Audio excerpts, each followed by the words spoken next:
Thanks for being here. Subscribe to Cheating Stories Best, so you don't miss new stories.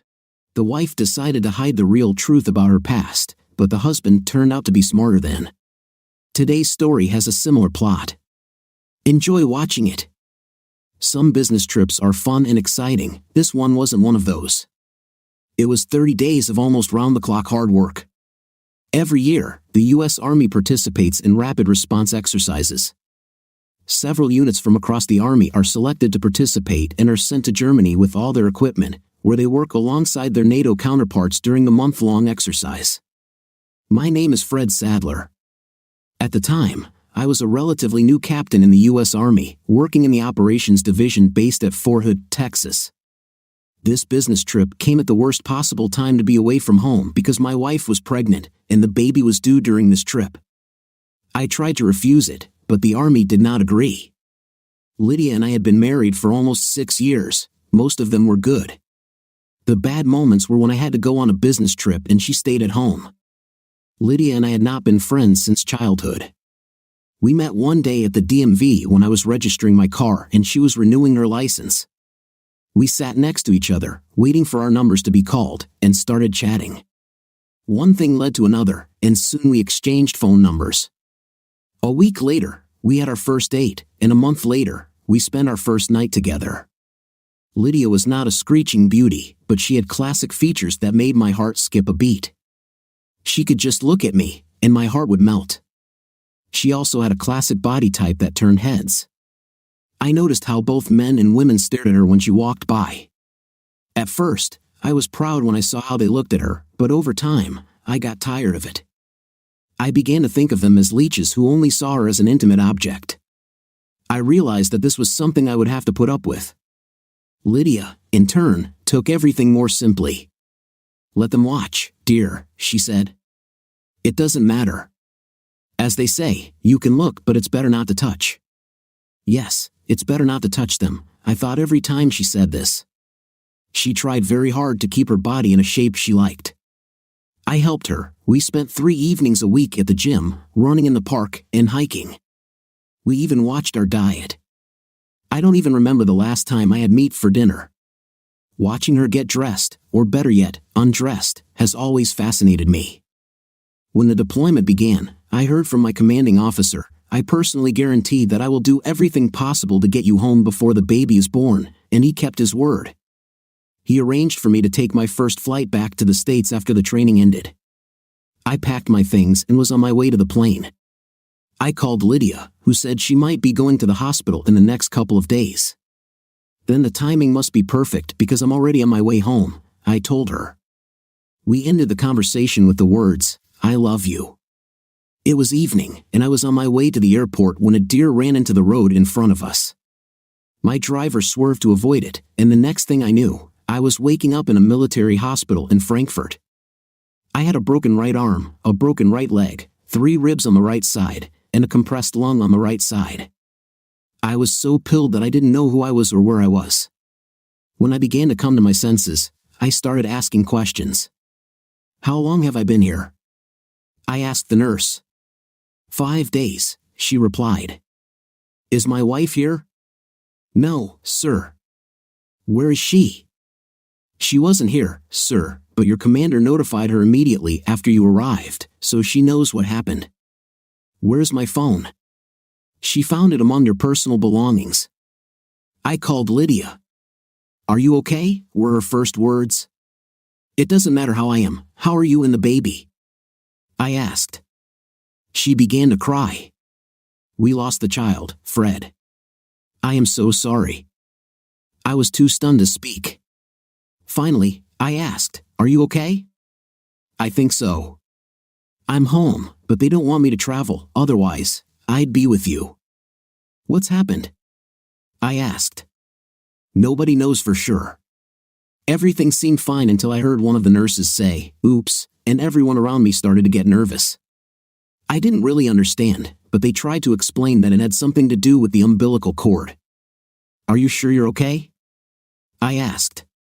There was a long pause as we both struggled with our thoughts and emotions.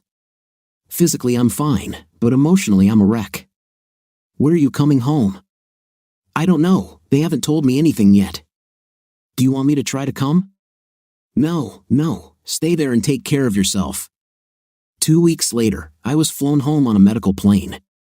Lydia met me and accompanied me to the Fort Hood Hospital. She was still an emotional wreck, but our reunion seemed to help us both. I asked her if she had given the child a name. I named her Nada, she said. At that point, we both started crying. I was in the hospital for another 2 weeks before I was released on limited duty. Limited service usually meant you didn't have to go into the field and train. This was a relief, as my arm and leg were still in casts. A couple of weeks later, they were removed. As time went on, things went smoothly in both our marriage and my career. 2 years after we lost our baby, we were transferred to Heidelberg, Germany. We spent 3 years there and traveled all over Europe. During this time, I received a promotion to major. When our 3 years were up, we were transferred to Fort Lewis, Washington. As a major, we were given quarters for field-level officers. They were much nicer than company officers' apartments and had garages rather than just carports. When we moved into the apartments in Fort Lewis, all our luggage from Germany was sent back.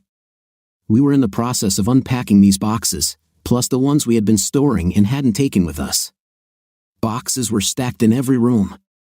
Lydia went to the officers' club for a newcomers meeting where she could meet other wives and start making new acquaintances.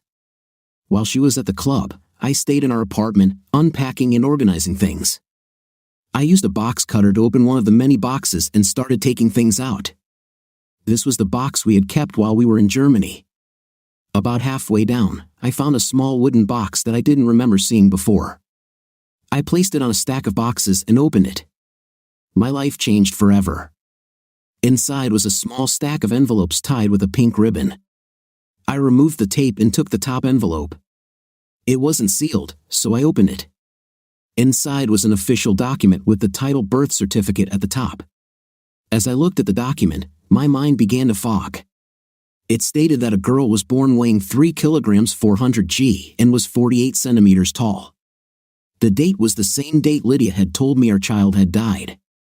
The child's name was listed as NAA. It was further stated that the mother's name was Lydia Jane Sadler, N. Johnston. Where it required the father's name, there was an entry unknown. At the bottom were 2 very small ink prints of feet. I stepped back and literally fell onto the sofa, where I remained for a long time, staring at the document. I left it on the sofa, stood up, and walked over to the stack of envelopes. I took the next envelope, which wasn't sealed either. Inside was a multi-page document, an adoption certificate. I read it several times. Its essence was that a girl named NAA, born to Lydia Sadler, was given up for adoption, and all parental rights were revoked. It further stated that since the identity of the birth father was unknown, his permission was not required. Next in the pile were mostly letters from me. I was completely shocked. This had to be the biggest lie in the history of lies. My mind kept coming up with questions. This is not something that can be done overnight, it takes planning, or so I thought. If she thought I would be home for the birth, wasn't she already planning the adoption? Father unknown, if it's not me, then who? It looks like even she didn't know. We were married for 6 years. How many men had she met during this time? Did she know about this? I was sick. I was able to calm down a little and put everything back in its place. I even repacked and taped the box in which all this was stored. As I was sealing the box, I saw the words Lydia's documents and childhood memories written in marker on 4 sides. If I had seen this earlier, I would have no doubt not have opened it. She should have known that even in marriage, we need some private thoughts and space. I moved several other boxes and placed this box among them, trying to pretend that I had not seen it. I went out onto the back porch to get some fresh air because I was suffocating inside. What should I do now? How do I even start a conversation? I was lost. There was an absolute void in my head about where to go and how to get there. I needed advice. If I had gone to my parents, they would have exploded and tried to kill Lydia. I was their only child, their only hope. I realized the irony, hope for a grandson. I could have approached her parents, but the prospect did not excite me. We didn't have close friends, Moving frequently and meeting many different people in the military was hard on both families and friendships. I was still on the veranda when Lydia came home. She found me on the street. "Hello, dear," she said, kissing me on the cheek. "How much have you done?" "Enough," I answered rather sharply. I had rarely been so short or abrupt when speaking to her, so I felt her eyes on me. She stayed next to me for a few more minutes before going inside. It was probably another hour before I came in. The box with the inscription documents and childhood memories of Lydia had disappeared. We were invited to a welcome meeting on Saturday. "Fine," she said. "The Simpsons from Heidelberg are here too. Do you remember them?" "Not really. He's a major in G2, and I played bridge with her. Jim and Fran are their names." "Oh, yes, I remember." She came up to me. "Are you okay? Did something happen? Is there something wrong?" I thought, I bet something is wrong, and I intend to find out what it is. "No, I'm probably a little out of my mind today." "Fine. What would you like for dinner, or do you prefer to go to a club?" "I am not hungry. I think I'll go to bed." I did just that, fully dressed, on her bed. Just before she joined me, I fell asleep. It must have been late because I was still awake at 1 o'clock in the morning. When I looked at my watch, I realized I had slept until 9 o'clock, which I rarely did. I took a shower and went downstairs. As per our usual routine, she had coffee ready. "Breakfast?" she asked. "No thanks, just coffee." Another rarity, I usually had a full breakfast. She sat down opposite me. "Fine. Is there something wrong? Tell me, and maybe I can help." "I just have a lot to think about," I said. I stood up, took my coffee to the sink, poured it out, and headed to the garage. "You know I'm here when you need me," she said as I walked away. I drove to the golf course, parked the car, and walked to the 19th hole, which was a bar, snack bar, and restaurant at the end of the golf course. I ordered 2 eggs over medium and corned beef hash. I even drank the occasional cup of decaf coffee. This used to be my favorite breakfast until Lydia changed my eating habits. Beef in any form and under any name was strictly prohibited, but I ordered it anyway.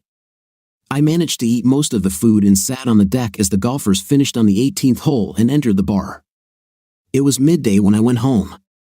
She had made great progress in emptying out the boxes and making the place her home. I looked around and wondered what it would be like to have a 5-year-old daughter running around. I was still sitting on the toilet when I felt her hand on my back. Suddenly, I hated her. "Get away from me!" I almost screamed before throwing my head back and losing more of my breakfast. I hadn't vomited in years, not since I got drunk at my high school prom. When I finished, I went upstairs, rinsed my mouth, and brushed my teeth. She was sitting in the living room with a handkerchief in her hand. It looked like she was crying. She looked at me as I walked past and headed to the garage. I started to drive the car when she appeared in the rearview mirror. "I can't help you if I don't know what's going on," she said as I continued to move backwards. She saw that I was not going to stop and stepped aside.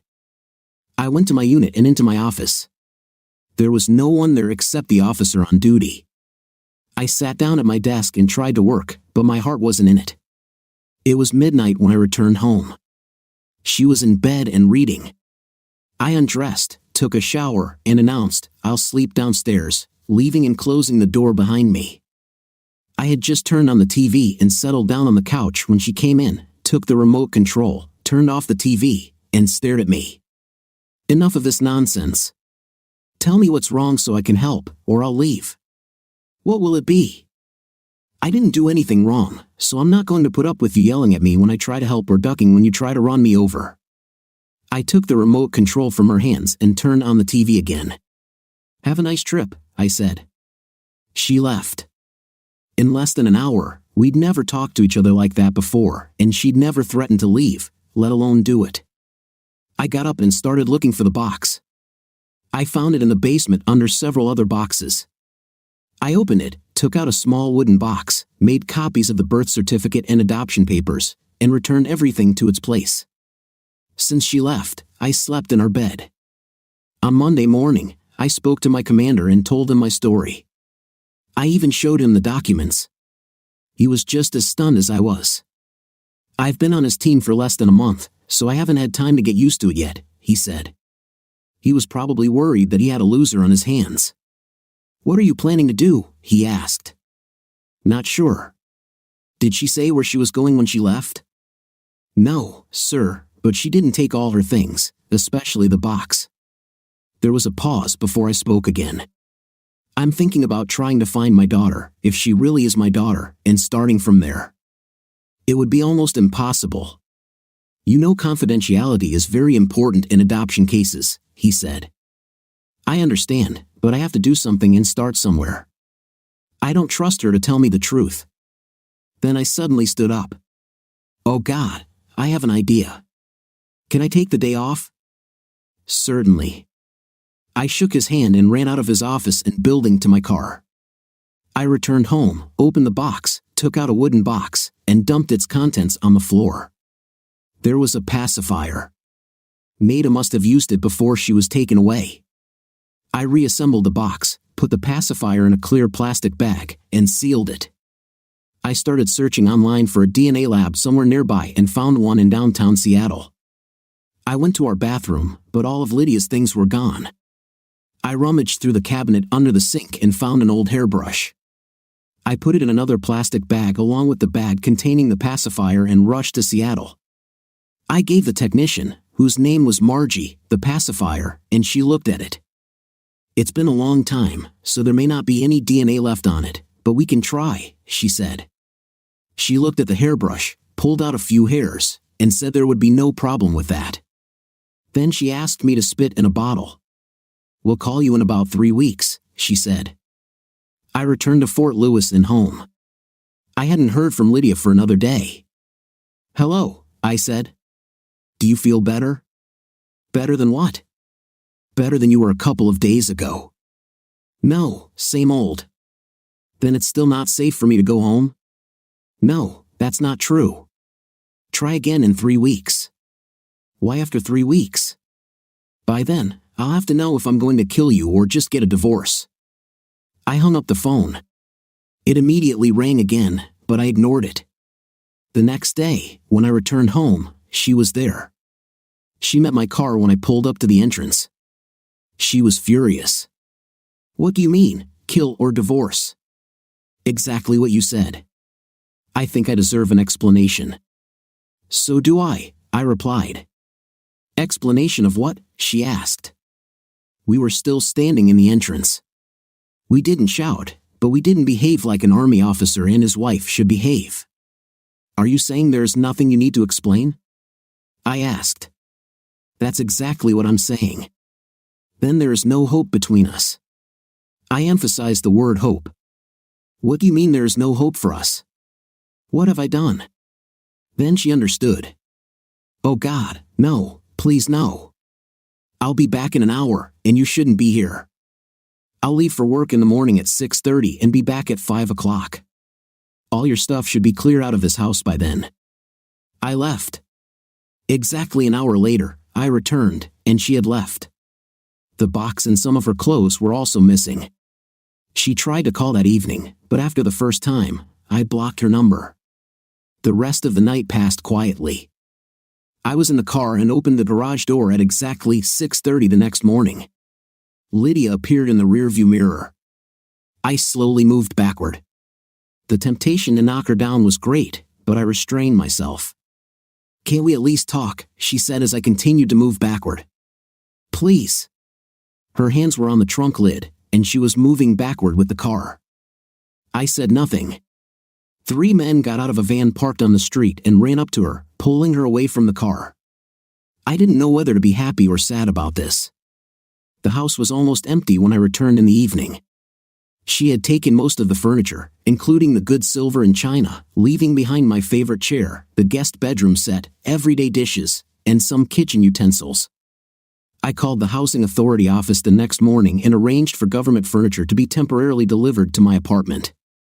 I also contacted the credit union, our securities broker, our insurance company, and everyone else I could think of to handle the everyday household tasks typically associated with a divorce. I then made an appointment with Jack. I knew they had no right to represent me in civil court, but they could give advice. They confirmed what I suspected: she'd get half. We lived in government housing, so we didn't have our own house, but we had enough equity to buy one if we wanted. Both of our cars were paid off. We bought them in Germany for much less than we would have paid for the same cars in the States. I went to my office. My commander talked to me for a while and told me to take as much reasonable time as I needed to get my head around things and to keep him informed of my progress or lack thereof. My life continued for a couple more weeks. I went to work, did my chores, mowed my lawn, and waxed my car. Then, one morning, the call came. "Hello," I replied. "Is this Major Fred Sadler?" "Yes." "Major Sadler, this is Margie from the DNA testing center. A few weeks ago, you brought samples to us for analysis." "Yes, that's right." "Well, the results are ready, and you can come and look at them." "Can't you just tell me now?" "No, sir. We can either mail them to the address you provide or show them to you in person. We cannot confirm over the phone that you are who you say you are. We can send the results by mail because, as you remember, when you were here, we asked for ID and were able to confirm your address. I'll be there as soon as possible." I walked through their door, introduced myself, and asked for Margie. She came out, and we shook hands. She asked to see my ID. "Come with me, please," she said. I followed her into a small room. She asked me to wait, then left and returned a couple of minutes later. She handed me the pacifier and then spoke. "Sample A is yours. Sample B is the hair you brought to us, and Sample C is from a dummy. We were able to determine that samples B and C were positively related. Sample A is not associated with either of them." "Thank you," I said as I took the pacifier, put it in my pocket, took the documentation, and left. I got into the car. At least I didn't have a daughter who called another man daddy, but someone else did. JAG was not authorized to recommend specific law firms or attorneys, but the JAG officer I spoke with was able to provide me with a list of approved attorneys and firms. The next day, I started calling them and made 6 appointments. At the 3rd meeting, I found my man. He was a retired JAG officer who hated cheating spouses, whether it was a wife or husband. I spent over an hour telling him my story. 45 years of practicing law, and this is absolutely the most diabolical case of selfishness I have ever seen, he said. She should have ice water in her veins instead of blood. It's a pity that the courts here are almost always on the wife's side, regardless of the circumstances of the divorce. I can almost guarantee that they will side with your wife in this case, no matter how it seems. It's as if they feel obligated to punish the husband, no matter how innocent he is. It was late in the afternoon when I returned home. There was a letter in the mailbox. It was from Lydia. "Fred. 3 weeks have passed. Lydia." Brief and clear, the return address was her parents' address in Mechanicsburg, Pennsylvania. I called her. "Hello. Fred," she said. "I'm not going to discuss this over the phone, and I certainly won't fly to Pennsylvania. So it looks like you'll have to come here. If you mean Seattle, I'm already here. I sent a letter last week while I was there. I'll be home at 6:30. Come then." She hung up.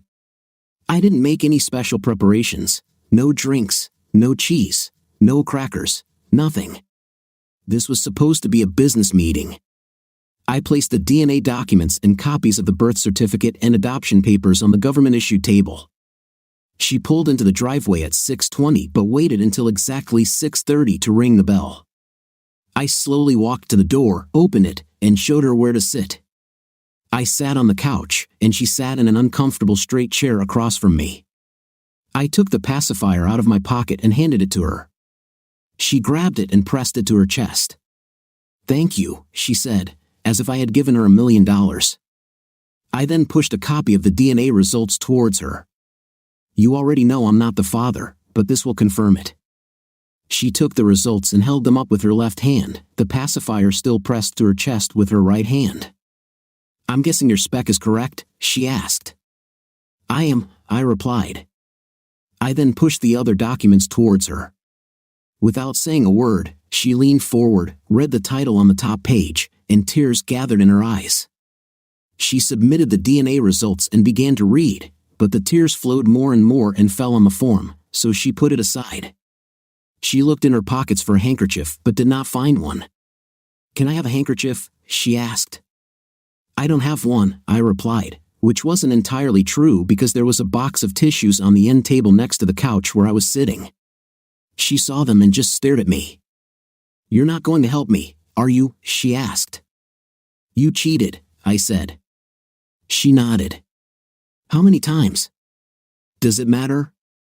"No, I just want to know." "One weekend with different men." "Only with one." "Who is he?" "Again, does it matter?" "I just want to know." "I think I deserve that." "I won't tell you." "So you'd rather protect him than try to save our marriage?" She filed for divorce. "Our marriage is over anyway. Why destroy it?" "Okay, but you have to tell me why you lied about our daughter dying at birth." It was a statement, not a question. "Yes, I owe you this." She stood up, reached for the box of tissues, and placed it in front of her. She took one and wiped her still wet eyes. "When I found out I was pregnant, I wasn't sure whose baby it was. I thought about having an abortion, but I couldn't do it. As time passed, I began to convince myself that you still wouldn't know for sure whose child it was. When we found out it was going to be a girl, I became even more confident that you wouldn't find out because fathers and daughters have a special bond, and I was sure you would have the same with her. When it was time to give birth, I started to get nervous. Suddenly, you would find out that she was not yours. Then you went on a business trip, and I calmed down a little. It was easier for me when you weren't around, but when you said you were coming home, I started to get nervous again. My feelings were like a roller coaster. Maybe you'd find out, maybe you wouldn't, maybe you'd be there for the birth, maybe you wouldn't. I was on edge. When she was born, she was alive and perfect. They placed her on my chest, and when I looked at her, I fell in love. She was beautiful, with blonde hair and blue eyes. Blonde hair and blue eyes? I interrupted. You have dark hair and dark eyes. No one in our families has blonde hair or blue eyes. I knew she wasn't yours. She was my daughter, but you were my husband. I loved you both, but I knew I had to choose between you. I chose you. The hospital staff helped me when I told them I wanted to give her up for adoption. Within 24 hours, I had all the documents in my hands. They asked who the father was, and I said I didn't know. They said it would make the process easier because if I knew who the father was, they would have to get his permission. I just breastfed her and held her in my arms. She was sucking on this pacifier when they brought the documents for me to sign. At this point, she began to cry again. They took her away so I could sign the documents.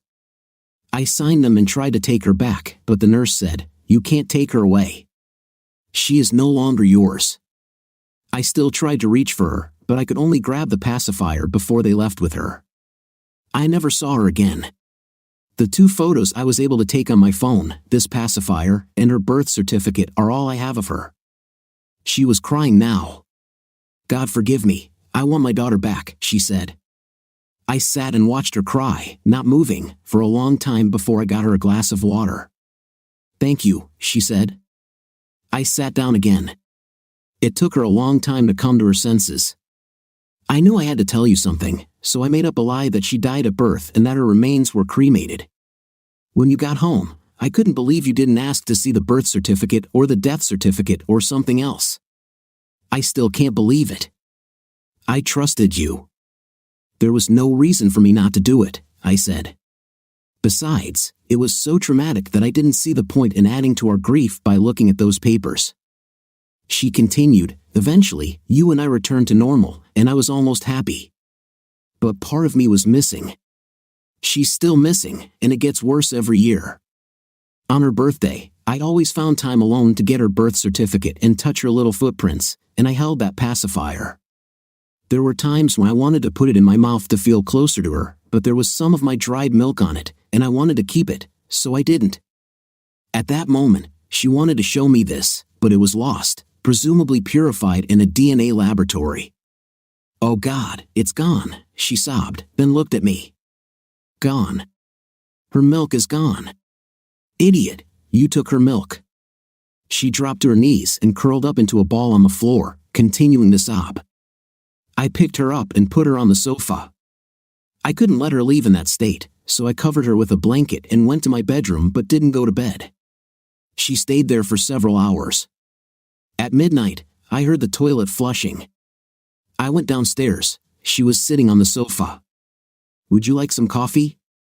I asked. "Yes, please." She sat at the counter while I prepared a cup for her. She took a sip. "I guess I'm a little crazy, huh?" "A little," I replied. We sat in silence and drank our coffee. "More?" I asked. "Yes, please," she replied. "Where are you staying?" I asked as I made 2 more cups of coffee. "At the motel." "Have you been there for more than 3 weeks?" "No, I spent most of my time with my parents." "Do they know the truth?" "No. I lied to them too. I told them that you and I were having problems and I needed a break from you for a while. They paid for me to go to them. They think I came back to help us solve our problems." "Where's your motel?" "Right outside the base.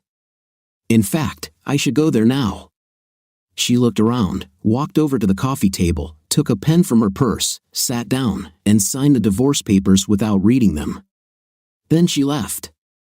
I washed the coffee cups and then went upstairs to bed. It was mid-morning on Sunday when I woke up.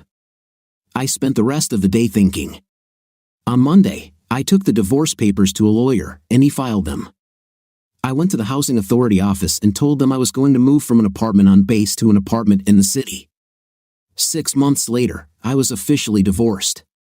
Neither the court nor I heard from Lydia again. As a result, she received nothing except her car and what she took with her. A copy of the final decision was sent to her parents' address in Pennsylvania. I often thought about who Lydia might have cheated with. She never told me who he was or how their affair began.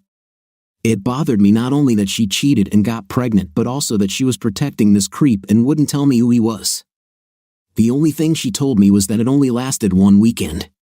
Luckily, I had so much going on at work that I didn't have time to think about anything else. I also had no time for a social life. One of the officers I worked with became my friend, and we spent at least 1 evening a week having dinner with him and his family. I saw them as the perfect military family: husband, wife, 2 children, 2 cars, and a beautiful house. They had everything. Of course, being a military family, they had to deal with periodic moves, taking their children out of one school and sending them to another, as well as all the other difficulties of military life. Civilian families tend to stay in the same area with the same friends for long periods of their lives. There are exceptions to this rule. Families in some industries, such as the oil industry, move as much or more than military personnel. Either way, Major George and Marion Johnson seemed perfect, and I enjoyed spending time with them and playing with their children. The son was 10, and the daughter was 8. I don't know what typical kids are like, but these 2 seemed pretty level-headed, so I assumed they were typical. One evening after dinner, George and I were talking. The topic of TDY came up, and we discussed its pros and cons. They were necessary, of course, we understood that. But most TDYs took us away from our families, and we felt like we were already spending enough time away from them without the TDYs. The topic came up because George had been selected to attend a 2-week security seminar at Fort Hood. He was supposed to leave in 2 weeks. The next day, I went to our commander. "Sir, is there any reason why I couldn't go to the seminar instead of Major Johnson?" "Actually, no. The general just thought he had a little more experience in this area than you, but it would work if you went." "Okay, it's his and his wife's 12th wedding anniversary soon, and it would be nice if they could celebrate it together." "Well, Major Sadler, I didn't know you were a romantic," he said, laughing. 2 weeks later, I found myself at Fort Hood, where Lydia and I had lived when our daughter was born. Usually, military seminars were quite intense, but this one was more relaxed. We were divided into groups of 3 to work on a project. It turned out there were 6 groups of 3 people, and 2 people remained outside the groups, a major from Alaska and me. We quickly became friends. It seemed as if we had known each other all our lives. His name was Keith Franklin, and, as I mentioned, he was stationed at Fort Wainwright, the coldest base in the U.S. Army. But he loved it. He was a computer genius, and we were so far ahead of everyone else that we had to slow down and wait for them to catch up. On Friday of the first week, we were at the officers' club for lunch. He opened up to me about his personal life. He had cheated on his wife, and she divorced him. Now she lived with some civilians, and his 2 children called the other man daddy. Of all the bad things that divorce brings, I always thought this would be the hardest, having your kids call another person daddy. By the end of lunch, I told him my story too. When I finished, he looked strange. "And you don't know who this person she was dealing with?" he asked. "No, she didn't want to tell me." "And this was here at Hood?" "Yes, 5 years ago. Almost 6 now. Blonde hair and blue eyes." That's what she said. "Come with me," he said. We went to the Post Personnel Center. Anyone assigned to Fort Hood was required to register there. We walked straight into the HR director's office. She saw us, stood up, and walked around her desk to hug Keith. She seemed to be about 60 years old with a sparkle in her eyes. I liked her even though I hadn't even talked to her yet. "Aunt Lucy, this is Fred Sadler." "Hello, Fred," she said, shaking my hand. "Hello." There was a sign on her desk with Mrs. Healy's name on it. "Mrs. Healy," I began. "Call me Aunt Lucy, everyone does," she said. "Aunt Lucy," Keith began, "do you remember the blonde guy with blue eyes who might have been here about 6 years ago?" She thought for a few seconds. "No, but I don't always see everyone who comes here." "Everyone should come here, but that doesn't mean I see them." She thought some more. "Fred Sadler, you were here at that time, weren't you?" "I remember that name," she said. "Yes, my wife and I were here," I said. I looked at Keith as if to ask how she could remember this. Keith looked at me. Aunt Lucy has an exceptional memory and remembers almost everything she has read, seen, or been involved with. This applies to people too. She remembers everyone she's ever met. "Huh?" I asked. "Yes, outstanding autobiographical memory," Keith said. "It's a gift or a curse," Aunt Lucy interjected. "Or it's a curse," Keith continued. "Very few people have that.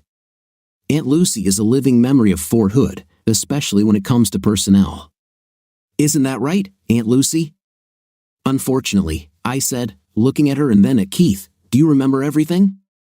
Everything that happens to me personally?" "God," I said, "how do you have enough space for all this?" "We don't know. It's always here." "Does it have any disadvantages?" I asked. "Oh, of course. I remember the bad as well as the good. It can cause a lot of depression if you let it." "I can only imagine," I told her. "Aunt Lucy," Keith interrupted again, "Fred here was looking for someone who was here at the same time he was. The only thing he knows about him is that he had blonde hair and blue eyes." She laughed. "That's all? No height, weight, rank, position, not even initials?" "No, ma'am," I said. "Calling me ma'am is a waste of good oxygen, Fred. I'm Aunt Lucy. Give me time to think about it and maybe ask around." "Is it important?" she asked. "Yes, Aunt Lucy, it's important." "Oh, yeah. He was probably about my age when I was here, if that helps." "And he was in the Army? Officer or private?" I asked. "I assume he was an officer if he was in the Army." "So you don't even know if he was in military service?" she asked. "No, I do not." "Or a civil servant?" "No, sorry. I know there's not much to be gained from this." She laughed. "It's nothing at all. There couldn't be more than 2,000 blondes with blue eyes that I've met in the last few years, but I'll try to narrow it down to a certain time period." She took our mobile phone numbers. 2 days later, she called Keith. "I was thinking about the man you asked about. I don't remember any soldier with blonde hair and blue eyes, either officer or private, who was the right age. But I know 2 civilian employees working in the engineering department of the post. Jew has been working there for about 30 years, so he's probably too old. The other one has been there for about 10 years. He's in charge of new construction now, but he used to be the head of the plumbing department. His name is Kurt Weber. There are about 15 more blondes with blue eyes at the post, but their ages weren't right. I didn't even try to remember the civilians living off base because I assumed that when Major Sadler was here, he didn't have time to make many civilian friends. Keith told me, and I immediately began planning how to meet with Weber to find out if he was the man, and perhaps get revenge on him. Men who enter into relationships with our military wives are the second lowest species on the planet. The lowest, of course, are those who enter into relationships with their wives while a serviceman is serving abroad. Such scoundrels deserve the worst fate imaginable. Keith almost read my mind. "Let's look at this guy," he said. The first thing he did was call Aunt Lucy. "Is there a legal way to get Weber's address and phone number?" "Of course," she said. "I have a civilian directory on my desk." 30 seconds later, we had all the information we needed. "Love you, Aunt Lucy," Keith told her. We were in his rental car, and at 3:45 p.m., we were waiting at the Post Engineering Department headquarters. We recognized him immediately when he left the building. He was a handsome guy, and I hated him at first sight. He headed to his car, and we followed him to make sure he was on his way home, and so he was. We sat within sight of his house for several hours. He never came out, but whoever we assumed was his wife was working in the garden while 3 children, all with blonde hair, played around her. "You don't have to stay here and do this," I told Keith. "Damn, this is fun. I'm sitting here thinking about what we can do with this man." "I have a few ideas too," I replied. We exchanged views. The next morning, I was sitting down the street from Weber's house in my rental car. I was hoping he played golf or liked to craft so he could drive to the local hardware store or home improvement store. I had been there for almost 2 hours when I saw his car leave the garage and head down the street. Thank God, I thought. I didn't want to sit here all day just to see where he would go, but I was willing to do it if I had to. I followed him to Home Depot. We parked, and I followed him into the store. He was clearly familiar with the place because he started talking to several employees near the entrance. There was a place where there was a coffee bar. I knew enough about Home Depot to know that it was free for their regular contractor customers to use. Weber took advantage of this and stood sipping his coffee while he talked to one of the clerks behind the counter. I learned one thing about Mr. Weber by watching him. Not only did he cheat on my wife and get her pregnant, but he also chewed gum with his mouth open. Apart from spitting on the sidewalk, I couldn't think of anything more disgusting. The clerk Weber was talking to had left to help another customer, so Weber took the last sip of his coffee, spit the gum into a paper cup, and walked away, unpacking another piece of gum. I walked over to the trash can, looked inside, and saw a paper cup with a wad of gum on top. I looked around, not seeing anyone watching, and took the cup. I got in the car and called Keith. I told him what I had. He laughed and told me to hurry back, that by the time I got there, he might have something bigger. When I arrived, he was literally jumping on the spot and waving some papers. "You won't believe it," he said. "You will not believe it."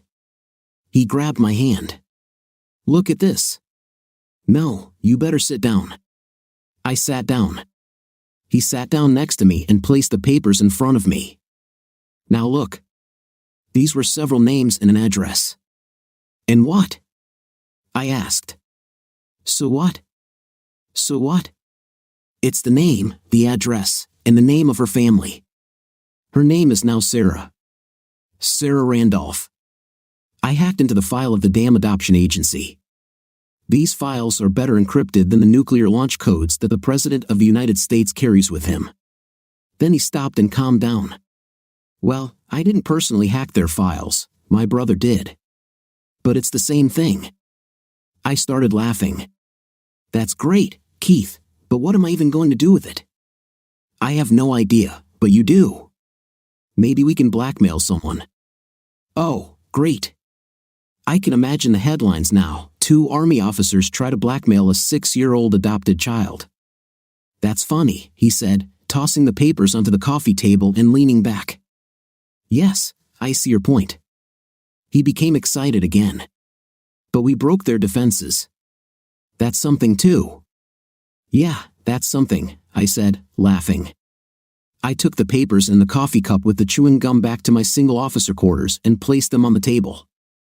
I don't know why I did it, but I looked at the address where Nada lived. Early on Sunday morning, I went there. Corsicana was almost 200 miles away. The house was a typical suburban home. I sat down on the street for about an hour, observing typical American suburban life, the sound of lawnmowers, screaming children, and neighbors talking. There was no activity visible from Hope's house until almost noon. A car pulled into the driveway. There were 3 people in the car, a man driving, a woman in the front passenger seat, and a child in the back right seat. The woman got out, closed the door, and walked to the back right door. I was ready with my phone. The woman took the child out of the car seat and placed it on the ground. She then knelt down to straighten the child's dress. This gave me enough time to take some pictures. I heard a noise next to my car and saw a woman and a child passing by. The child next to my car screamed and ran to another child, whose name I assumed was Nada. They met just a few feet from my car, and I took a few more quick pictures. I started the car and drove away before either of the 2 women became interested in the strange man and car parked on their street. I drove a short distance and stopped to look at the photographs. 4 of them were absolutely perfect. I could even see her blue eyes. I returned to Fort Hood.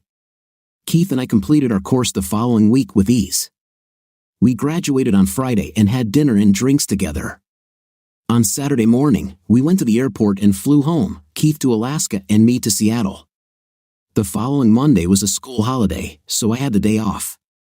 I took the DNA results I did on Lydia and Nada to Margie at the DNA testing center.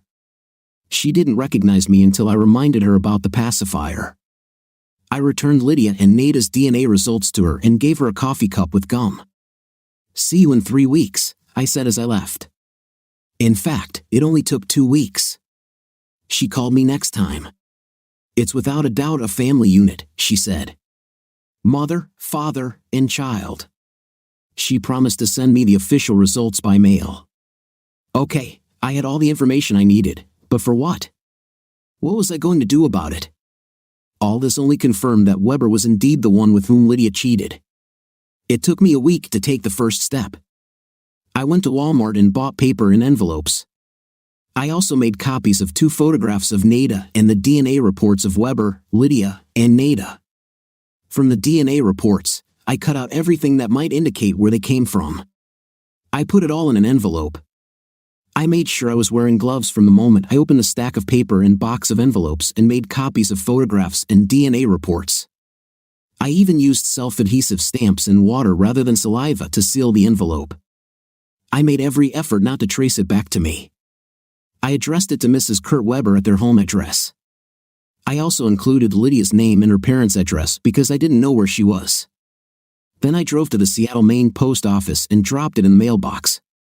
I didn't know what would happen in Killeen, Texas, home of Fort Hood and the Weber family, when the package arrived. I certainly hoped that Mrs. Weber would receive the package and not Mr. Weber. I knew what I wanted to happen. I wanted Mrs. Weber to castrate the scoundrel.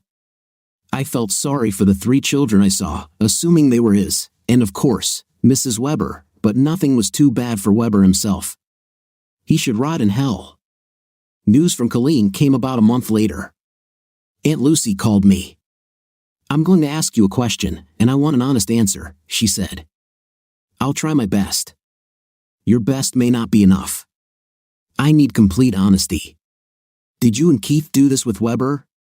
Aunt Lucy, I don't mean to sound impudent, but what did we do to him? They arranged for his wife to file for divorce. Okay, here's what I did. Keith had nothing to do with this. I told her the truth, almost the whole truth. I didn't mention Keith's role. I decided that if anyone would be punished, it would be me. You really caused a stir. Apparently, when his wife received your package, she didn't know whose DNA it was, so she did it herself. She took some of his DNA and sent it for testing. She also sent the profiles of that woman and child. They matched, and a real commotion began. Who was the woman he started up with? It was my wife, Aunt Lucy. Oh God, I thought it was something like that. Well, he got a summons in his office yesterday, and he's not happy about it. He's been raging and venting his displeasure all over the base.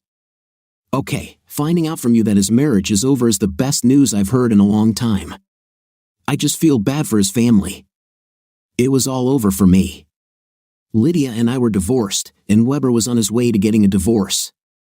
I put all the documents Keith gave me into a folder and put it in a box along with other things that I no longer needed but still kept.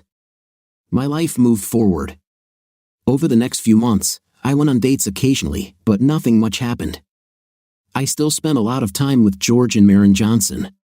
I lived in an apartment and sometimes invited them over for dinner, but more often than not, I had dinner at their house and spent more than one night on their couch. I had a year of service left at Fort Lewis and was thinking about buying a house, but the Army had other plans. They sent me to the Command and General Staff College at Fort Leavenworth, Kansas. I was there for almost a year. There were plenty of social opportunities if you were married or had a significant other, otherwise, there was little choice. It was a long but interesting year. By graduation, I was assigned back to Fort Hood. This surprised me because I expected to be sent abroad like 90% of my classmates. When I checked in at Hood, I found myself in Aunt Lucy's office. "How did you get here?" she asked. "I don't know myself." "I know," came a voice from the past. It was the recently promoted Lieutenant Colonel Keith Franklin. He walked into the office, closed the door, and we shook hands. Turns out I needed an assistant, and a major fresh out of CNGSC was just the thing, so I requested one. Keith and I had spoken several times since we were here for the seminar, but we had not seen each other. I was glad to see my friend. I took 2 weeks off after I signed the papers. The first thing I did was start looking for a house. Lydia and I had been saving money to buy a house. I assumed that she would receive half in case of divorce, but since she did not appear in court, I received everything. I went to the Texas National Bank branch in Fort Hood and opened an account. I also arranged to transfer my money to this bank. Just as I told the employee that I also needed a house, the branch manager walked by. He introduced himself as Dwight Randolph.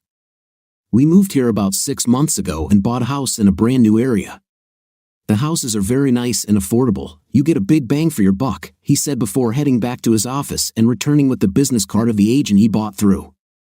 I decided that if she was good enough for the bank branch manager, she was good enough for me.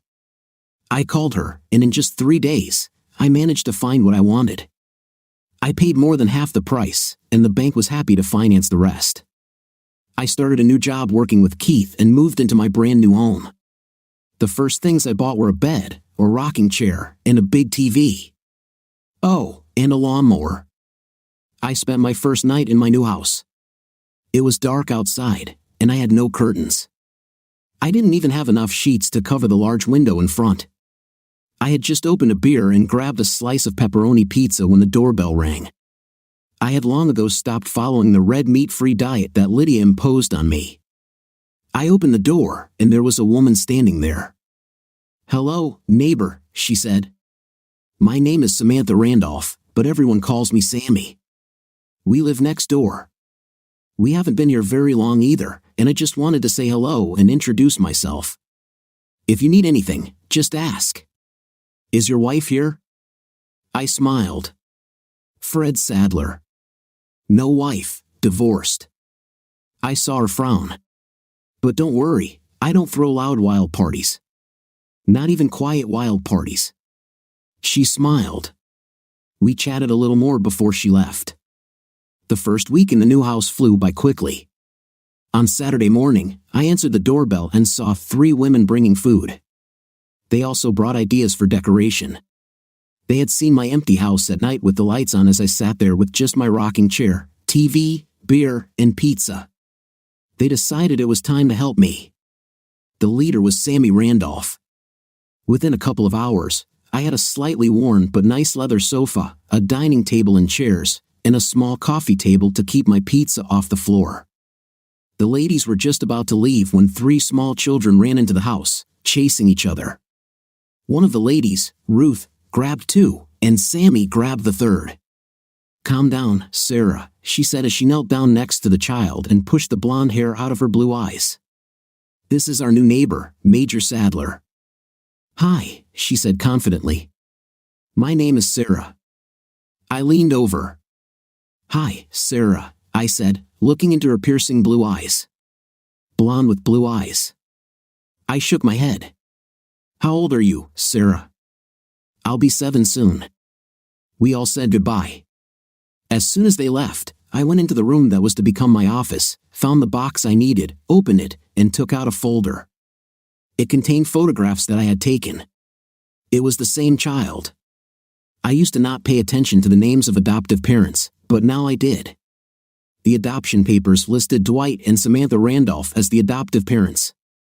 I literally fell on my butt and just sat there. It was too weird. No computer could calculate the odds of such a coincidence. Sammy and her friend actually decorated my house. It took a couple of weeks, and when everything was ready, we had an open house for the neighbors. Sammy invited her sister-in-law, Joni Payne, who it turned out was also divorced. I hadn't experienced female company in a long time. Joni and I hit it off right away. She was the last one to leave the party, and I couldn't wait to call her the next day. We met for lunch and had dinner with Dwight, Sammy, and Sarah. Sarah didn't last long because she wanted to go play with her friends. Over the next couple of months, Joni and I stayed together as much as possible. The first night spent together can be called a really good night. Like me, she had not been with a man for a long time. Our mutual decision to end our abstinence began in my car in a restaurant parking lot. We had just finished dinner and were in the car. She moved closer to me and put her hand on my leg. We kissed slowly and tenderly for the first time. We had kissed before, but neither of us had tried to take it any further. This kiss was slow and gentle, but the next one was more intense and passionate. We got carried away, almost damaging the front of the car in our enthusiasm. Eventually, we calmed down, and she said, "Your house is closer. Let's get there before we get into trouble." We hurried home, eager to continue our evening together. By the time we reached the house, we were both laughing at our disheveled state. We made it to the sofa, and she accidentally fell to the floor, causing us both to laugh. We helped each other get comfortable, and I began to unbutton her blouse gently. We felt like two teenagers experiencing a tender moment for the first time. After this, we moved to my bedroom. It was a lovely, intimate experience in my spacious bathroom. After the shower, we held hands and walked into my bedroom, where she pulled the covers off the bed and jokingly asked, "Did Sammy pick this up for you?" I nodded, and she said, "I see. We'll have to buy another one." Another one. The rest of the night was spent in slow and quiet night, no rush, no fever, just love. I like to think that all women truly love intimate, and Joni was no exception. It was midday, and we took another shower. We went downstairs to get something to eat. We were sitting at the kitchen island when the doorbell rang. I buttoned up my robe and went to open it. It was Sammy. "Good afternoon, Fred," she said as she entered.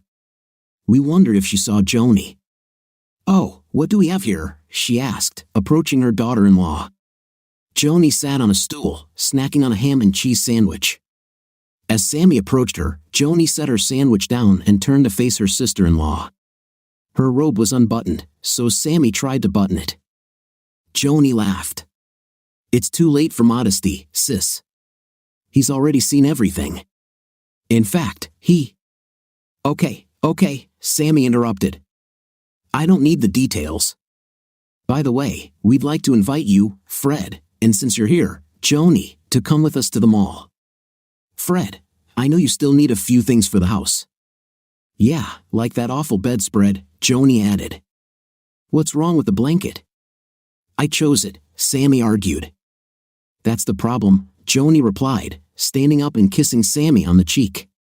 I left the room and went upstairs to get dressed. When I returned, they were still arguing about my bedspread. When they saw that I was dressed, they fell silent. "We'd love to go to the mall," I said, "if Joni gets dressed." She came down a few minutes later, dressed in the same clothes she wore to dinner the night before. "If this continues, I'll have to leave some clothes here. I can't go shopping like this." "Today, you can," I said, pushing her out of the house. Dwight was just as surprised as Sammy to see his sister coming out of my house. "Don't ask," Sammy said. Dwight and I sat in the front, and the two women and Sarah sat in the back. Joni was reading a book to Sarah, and by the time we got to the mall, Sarah was already asleep. When we returned that evening, I took Joni home. The following weekend, Dwight and Sammy asked Joni to babysit Sarah while they went out to dinner together. We sat in the backyard watching Sarah in the sandbox. Without looking at Joni, I said, "She's a beautiful child, isn't she?" "Yeah, she's beautiful." "Did you know she's adopted?" "Really?" "Yes. They took her in right after she was born." According to the adoption agency, the birth mother was married, had an affair with a man she didn't even remember, and got pregnant.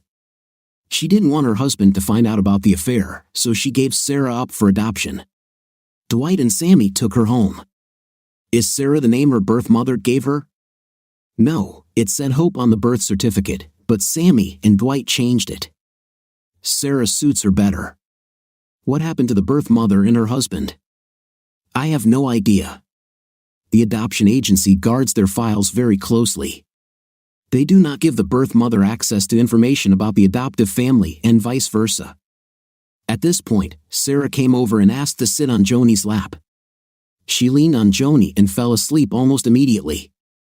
A few minutes later, Joni asked me to carry Sarah to her bedroom and put her to bed. It was the first time I touched her, and I felt very uneasy. I was glad I was able to put her down.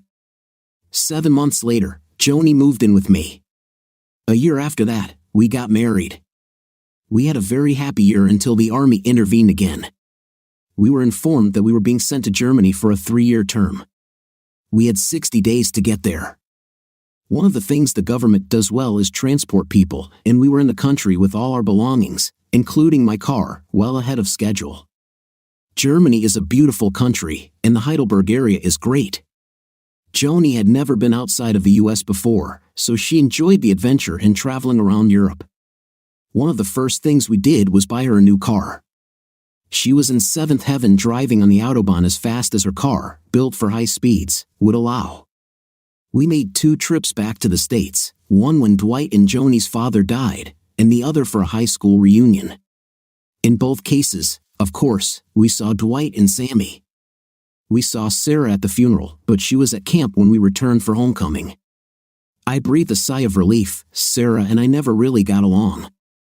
I guess some internal mechanism was telling both of us that we wouldn't be friends. This suited me. I understood that she could not choose where she was born or who her parents were, but in my eyes, she was still the child of my ex-wife's mistress. Joni and I tried to have children, but it never happened. We also talked about adoption, but that didn't move beyond conversations either. Keith and I remained friends and talked from time to time. He married again, and while Joni and I were in Germany, he was stationed in Belgium. We visited each other and had more than one conversation about the fantastic turns of events that got us to where we were. He blamed himself. If he hadn't asked his brother to hack the adoption agency, we would never have known who she was or where Nada was. As our 3 years came to an end, our orders came to Fort Bragg, North Carolina. I went there as a brand new lieutenant colonel assigned to post headquarters as the executive officer of the post commander. This is usually a position for a colonel, not a very young lieutenant colonel, but I didn't mind. In the military world, it is not customary to look a gift horse in the mouth. Joni and I decided to live in government apartments while we were there. Our house in Cologne was a rental, and we decided to continue doing so. As part of my transition into my new role, staff organized a series of briefings with the various departments that supported the operation of the post. One of the briefings was to be conducted by the post engineer.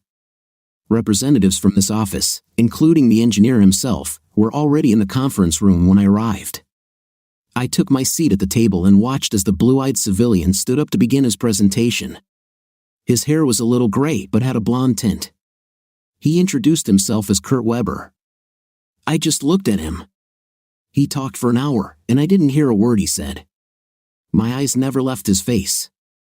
It was obvious that he felt uncomfortable under my gaze. At the end of his presentation, he asked if I had any questions. Tell me, Mr. Weber, have you ever been to Fort Hood? Yes, sir, I was in the engineering department there. Did you like it there? Yes, sir. Why did you leave? It's quite personal, sir. You're right. I'm withdrawing the question. I just want to know about the people I work with. I think I remember some scandal in the engineering department at Fort Hood a few years ago. Do you know anything about it? I vaguely remember something. It was about treason, if I remember correctly. Oh, well, just something I remembered. Thanks for your briefing. If you need anything from headquarters, feel free to contact me. Just in case you forgot, I pointed to my name tag on my uniform. My name is Fred Sadler. I wouldn't want you to forget that. I continued to look him straight in the eyes and saw a light bulb come on. His eyes widened. Kurt Weber changed several colors, starting with red and ending with pale gray. I got up and left. That evening, I learned that Mr. Weber had requested a transfer. Unfortunately for him, this request had to go through me. When I received it the next day, I wrote "rejected" in large letters and added a handwritten note. I have plans that involve Mr. Weber's knowledge and experience. He will be key in their implementation.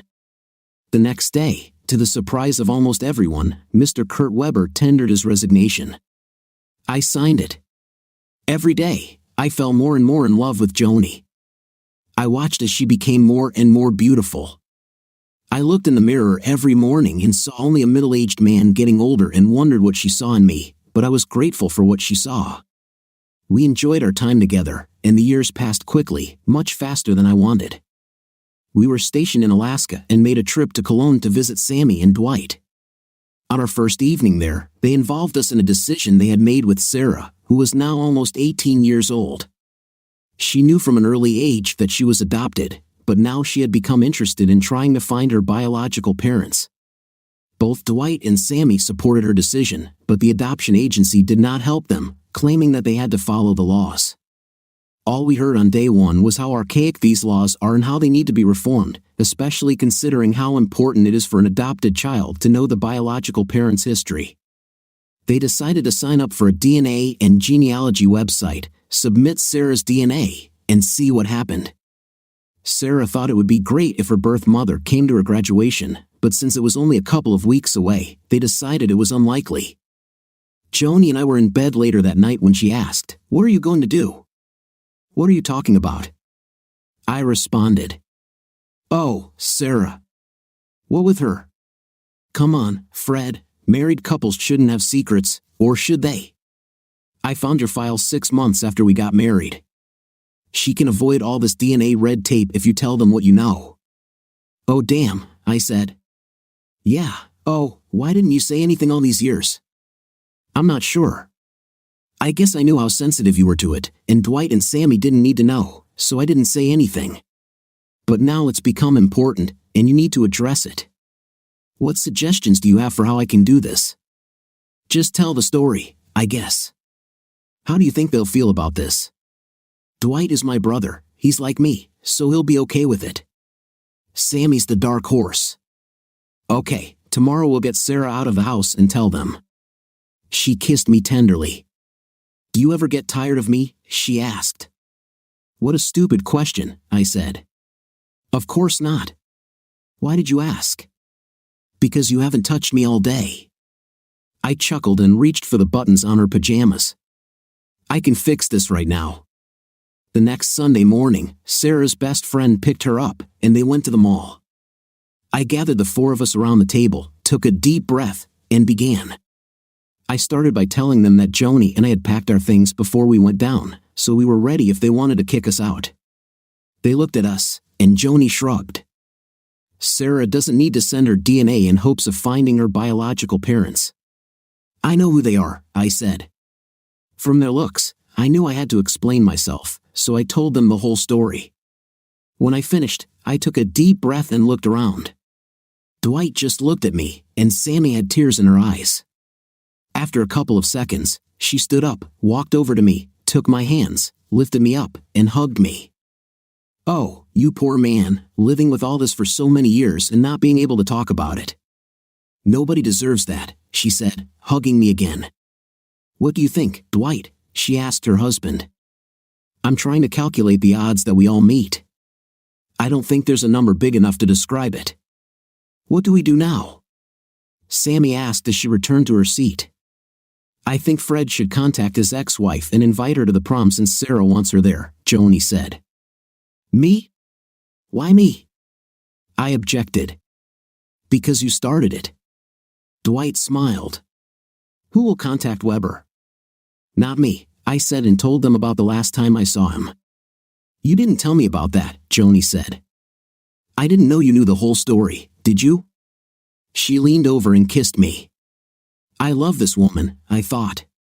Later that day, when Sarah returned, Dwight and Sammy told her. She was excited and nervous but wanted us to continue. The only way I knew to contact Lydia was through her parents, if they were still alive, if they still lived in Mechanicsburg, and if they still had a landline. I waited until Monday morning and contacted a private investigator. I asked him to help find Lydia and Kurt Weber's parents. 2 hours later, he gave me Lydia's parents' phone number. Weber took a little longer.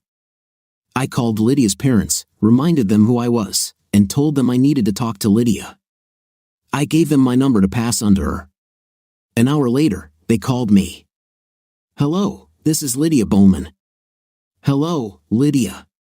Fred? Yes. How are you? Actually, great. How about you? That's good too. Lydia, I have a very important matter that I need to talk to you about. Okay, speak up. Not on the phone. Tell me where we can meet, and we can talk in person. Let's get this straight, we haven't spoken in years, and out of nowhere you have something so important that you need to discuss in person? Exactly. Sorry, Fred, I'm not buying it. Okay, but remember that I offered you a chance. A chance of what? Come on, Fred, what is it? Only in person, Lydia. Call me if you change your mind. Wait, okay, damn it. We live in Vegas. That's better. I'll fly there tomorrow and call you when I land. You can decide where we'll meet. The next afternoon, we met in the lobby of the Bajo Hotel. She probably wanted a lot of witnesses. Hello, Lydia. Hi, Fred. This is my husband, Roland. Roland Bowman. Hello, Roland, I said, then turned to Lydia. I need to talk to you alone for just 10 seconds. Whatever you want to say, you can say in front of my husband. Fine, if that's what you want, but it's about the hope you left behind. She turned pale. Still want to discuss this here? Yes, he knows about her. Okay, let's sit down. We found the quietest corner possible, considering where we were. I suggest we drink something. Would wine be okay? We agreed on red, and I ordered it. Let's wait until we have some wine in our glasses. I paid for the wine, and we all had a sip. Her name is Sarah, and she graduates in 2 weeks and would like you to be there. Both Roland and I watched as she passed out, holding her glass of wine in her hand without spilling a drop. Roland took her glass, placed it on the table, and began patting her cheeks until she came to her senses. What did you say? I repeated. I then took out Sarah's photo and showed it to Lydia. She began to sob as she carefully touched the photo. She's beautiful. Where did you get this from? I took it yesterday in her living room. You did this? How? Why? I told her the whole story from beginning to end. I even mentioned that we tried to find Kurt Weber to invite him, but he seemed to have disappeared. She didn't know I knew his name, so she was shocked for the second time. At first, she was amazed, but then she became angry. I was very angry. Why didn't you ever tell me? Why did you hide her from me all these years? Her voice was getting louder. Roland intervened. Calm down, calm down. You gave up all rights to her. Fred is breaking the law by doing what he's doing now, so calm down. She calmed down. When can I see her? At her graduation, if you want to come. Of course I'll come. Can't I see her earlier? You both need time to get used to the idea. Don't rush things. How about arriving the day before graduation? She smiled. That would be great. Now, how about I take a picture of you so she can see what you look like? Fine. We found a place outside where she could pose. As I was about to leave, she rushed toward me, hugged me, and started kissing my face and head. She's not very reserved, is she? Roland asked, laughing. I decided that I liked him. I returned that day to prepare Sarah. I showed her a photo of Lydia. She's beautiful, Sarah said. She was very nervous but excited. For the first time since I knew her, she hugged me. Thank you, Uncle Fred. Now we know where you get your beauty from, Sammy said, hugging Sarah tightly. Do you know what my biological father looks like? Sarah asked carefully. The three adults looked at me with wide eyes, waiting for me to speak. I thought for a second before answering. Let's just say your blonde hair and blue eyes are from him. The three adults breathed a sigh of relief. We only took a week off, so I had to go back to Alaska, but Joni stayed behind to help everyone get ready for the big day. I returned to Alaska, promising to come back 2 days before graduation. The day before I returned, a private investigator called me. The most he could learn about Weber was that, after his retirement, he took a job as a consultant to the government of a Middle Eastern country. Like several other American consultants, he disappeared shortly after arriving in the country and was never seen again. I met Lydia and Roland at the airport and took them straight to Sarah's house. She was standing in the middle of the living room when we entered. I let Lydia go in first. They just looked at each other for a long time. Then Lydia spoke. I brought you this, she said, taking out the pacifier. It belongs to you, and I thought you might want to get it back. What do you think of our story today? It seems to me that a wife should have told a bitter truth rather than a sweet lie to her husband. What's your opinion? Write in the comments. See you in the next video.